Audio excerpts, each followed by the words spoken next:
As a fellow citizen, not as an ex-president, but as a fellow citizen, I'm here to deliver a simple message, and that is that you need to vote because our democracy depends on it.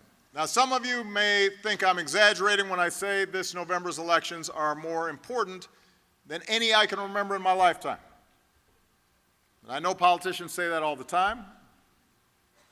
I have been guilty of saying it a few times, particularly when I was on the ballot.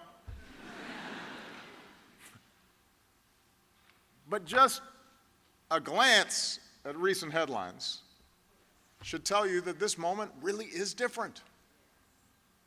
The stakes really are higher. The consequences of any of us sitting on the sidelines are more dire. Each time we've gotten closer to those ideals, somebody somewhere has pushed back. The status quo pushes back. It did not start with Donald Trump. He is a symptom, not the cause.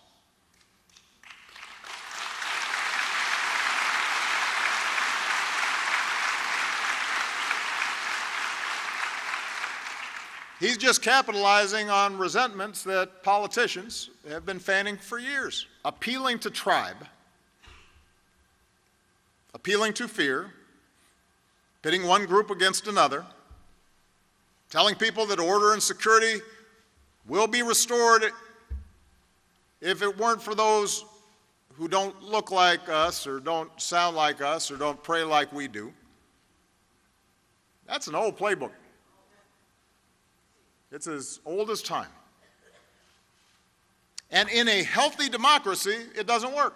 But when there's a vacuum in our democracy, when we don't vote, when we take our basic rights and freedoms for granted, when we turn away and stop paying attention, and stop engaging, and stop believing, and look for the newest diversion, the electronic versions of bread and circuses, then other voices fill the void. A politics of fear and resentment and retrenchment takes hold, and demagogues promise simple fixes to complex problems. But over the past few decades, the politics of division and resentment and paranoia has unfortunately found a home in the Republican Party. None of this is conservative.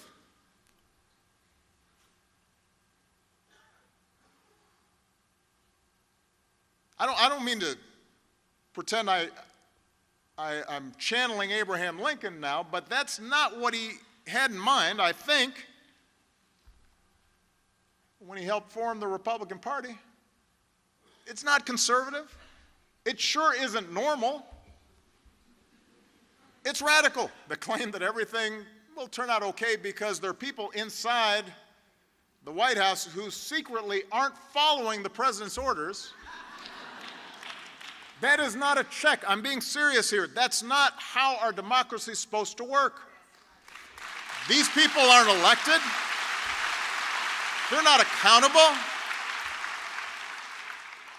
They're not doing us a service by actively promoting 90% of the crazy stuff that's coming out of this White House and then saying, don't worry, we're preventing the other 10%. It shouldn't be Democratic or Republican to say that we don't threaten the freedom of the press because they say things or publish stories we don't like. I complained plenty about Fox News, but you never heard me threaten to shut them down or call them enemies of the people. It shouldn't be Democratic or Republican to say we don't target certain groups of people based on what they look like or how they pray. We are Americans. We're supposed to stand up to bullies, not follow them. We're supposed to stand up to discrimination. And we're sure as heck supposed to stand up clearly and unequivocally to Nazi sympathizers.